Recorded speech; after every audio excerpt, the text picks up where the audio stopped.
Papa Francisco voltou para Roma neste domingo e deixou aqui um saldo de muita confusão e desorganização. Estou aqui para falar sobre esse assunto com o Mário César Carvalho, Daniela Lima, repórteres que participaram dessa cobertura. Acho que foi um desastre. Acho que a palavra que define é essa. O Brasil é péssimo em logística, não sabe lidar com grandes massas, não tem a menor infraestrutura para organizar eventos desse porte. Você, Daniela, esteve em Aparecida na quarta-feira. Foi feita uma força-tarefa ali. Polícia Civil, Polícia Militar, Polícia Federal, Corpo de Bombeiros, Exército, Força Aérea. E ainda assim, com toda essa gente reunida, ninguém conseguiu dar uma orientação para os fiéis de como proceder para poder entrar na Basílica. Então teve gente que ficou acampada 28 horas do lado de fora da igreja. Às 5h30 da manhã, quando abriram os portões, 35 pessoas já foram direto para o hospital de campanha montado pela Força Aérea com hipotermia. Acamparam na esperança de ficar entre as 13 mil que foram autorizadas a entrar na igreja e assistir à missa do Papa Francisco. Para essas 13 mil pessoas, haviam 2 detectores de metal. E no final de semana, a cereja no bolo, né? A missa que ia ser a missa campal em Guaratiba não aconteceu, teve que ser transferida para Copacabana. Os meteorologistas do Rio sabem que aquela área é uma área de manguezal e é por onde a água escorre, obviamente, num período de chuvas. Fora isso, o gasto, né?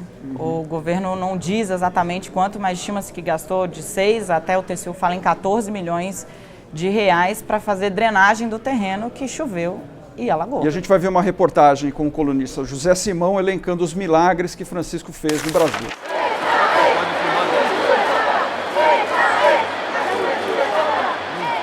Mas é que esse Papa, realmente ele é muito simpático. Quer dizer, se ele liberasse a camisinha, a pílula, o casamento gay, ele ia ser muito mais simpático, claro. Mas, como diz um amigo meu, é simpático, mas é Papa. Arriba la mano lo apostólico romano, arriba la mano lo apostólico romano. O Papa Francisco é um argentino que virou brasileiro. Em uma semana, ele virou coisa nossa. Mais uma semana, ele já estava dançando o show das poderosas, fazendo quadradinho de 8. Gracias. Quando vai pra Argentina, lá, parceiro. O Maradona vê a gente lá. La única rivalidad que ha habido es que estoy cansada que me pregunten quién es mejor, Messi o Neymar. Es Messi, chicos. Neymar es un polluelo, todavía no nace, o sea, está creciendo. Messi, Maradona. Neymar y Pelé. Argentina y Brasil están unidos. Pelé y Maradona están allá. Pelé, Maradona. Están todos rezando adentro. Esse Papa já fez um monte de milagres aqui no Brasil. O primeiro milagre é fazer com que brasileiro gostasse de um argentino.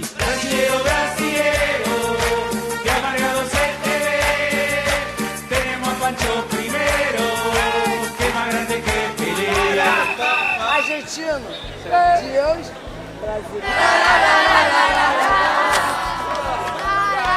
Segundo, andou de vidro aberto no centro do Rio e não foi assaltado. Terceiro, andou no meio da polícia do Rio e não apanhou, o que é um outro milagre, né?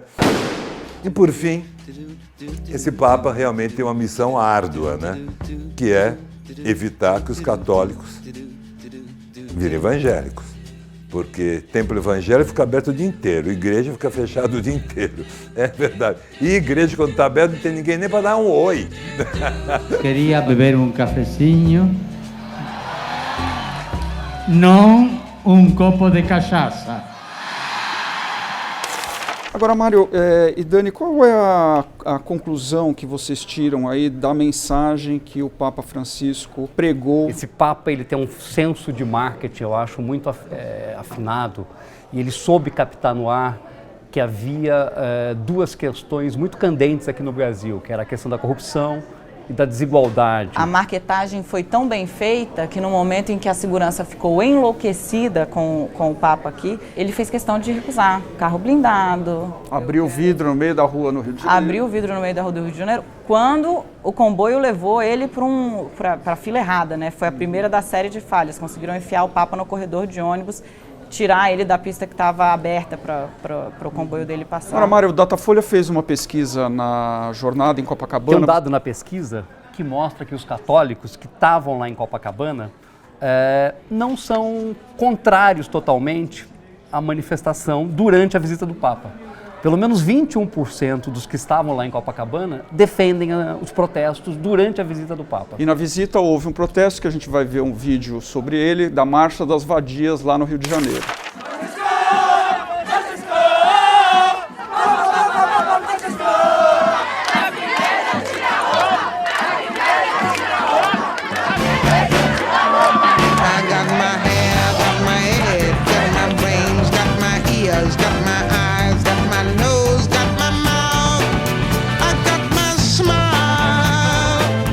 Marcha das Vadias é um movimento que defende as liberdades.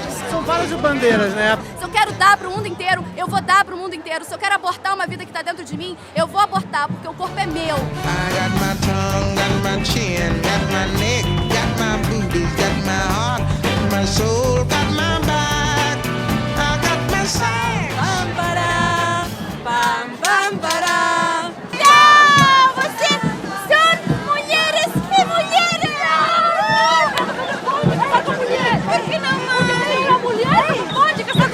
A igreja pode ter a posição que ela quiser, desde que ela não imponha isso no Estado. O Estado tem que ser laico, se não quiser usar camisinha não usa, se não quiser abortar não aborta, mas não podemos proibir todo mundo de fazer isso de acordo com uma religião somente. A gente sabe que a igreja tem tradição de há milhares e milhares de anos oprimir as mulheres.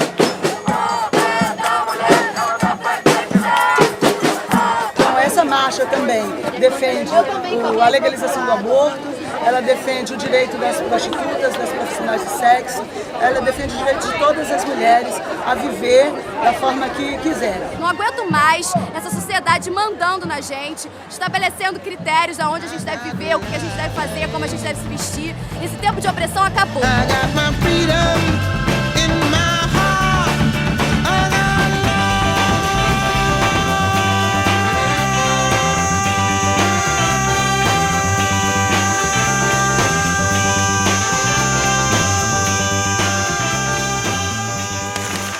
Datafolha fez uma pesquisa a propósito da vinda do Papa e quais são os principais números? O principal foco da pesquisa mostra que tem um deslocamento ali entre o que os fiéis defendem para si e o que eles defendem que o Papa adote como postura. Por exemplo, 65% dos fiéis defendem o uso de camisinha entre os católicos. Agora, quando você pergunta a ele qual a posição que o Papa deveria adotar sobre a camisinha, esse apoio cai para 55%. Só quando a questão ali é muito cara ao dogma católico, há uma coincidência. Por exemplo, a questão do aborto, mesmo dentro dos limites legais, coincide a posição do fiel e o que ele acha que o Papa deveria defender. Nesta cidade maravilhosa do Rio de Janeiro.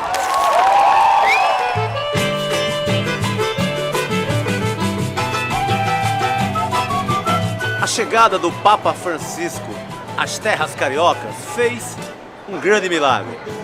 Conseguiu transformar o Rio do Pecado, o Rio Babilônia, em uma cidade sagrada. Estamos na frente do Barbarella, uma das principais boates de prostituição da cidade do Rio de Janeiro. Quinta-feira, 10 horas da noite, de portas cerradas, fechadas. Comporte-se! Quer confessar algum pecado? Confessa o quê? Não, é essa parte que obstrui um pouquinho da minha esperança, assim. Eu já ouvi o Papa Francisco, eu tô limpa, tô perdoada. O pecado hoje não mora ao lado. O sagrado encobriu o profano. Se você quiser, amor, porque eu sou liberal, entendeu? Você é homem. Ave Maria, cheia de graça, me dá dinheiro pra comprar cachaça e menina nova de graça. Você amaria um padre? Eu amaria. Levaria ele pro pecado? Não, mesmo se ele desejasse. Você ia dizer o que pra ele? Não. Digamos que eu queira. Teria algum pecado pra se confessar? Não. Nenhum? Eu não sou católica, não. Você não iria me aceitar como homem? Não. Não? Cara, e até que não... Porque eu sei que na arredia não são arredias, né, cara? Deixa rolar. E gostoso. Daniela, do ponto de vista político, quem é que sai mal na foto? Entre os que posaram ali ao lado do Papa, só o Geraldo Alckmin, que entrou mudo e saiu calado, preferiu não se arriscar. A presidente Dilma foi muito criticada por fazer proselitismo político. Fizemos muito e sabemos que ainda há muito que ser feito. E a situação do governador Sérgio Cabral a imagem do Rio e a imagem da gestão Cabral saiu muito manchada. Os problemas que a população enfrenta todo dia ficaram mais visíveis aí. Falta de infraestrutura, o metrô não funcionou, o mundo inteiro viu isso.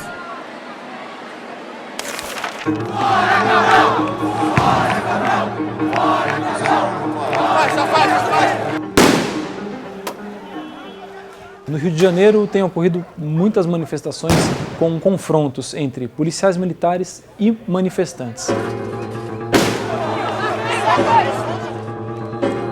Passado pouco mais de um mês, São Paulo voltou a ter manifestações com depredações de agências bancárias.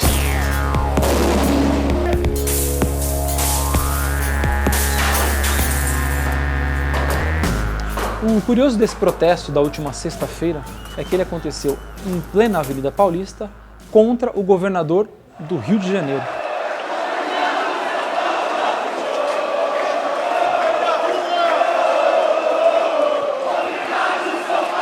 Segundo os organizadores da manifestação, era para ser algo pacífico. Porém, segundo esses organizadores, integrantes de grupos anarquistas, entre aspas, invadiram a manifestação e passaram a destruir as agências bancárias.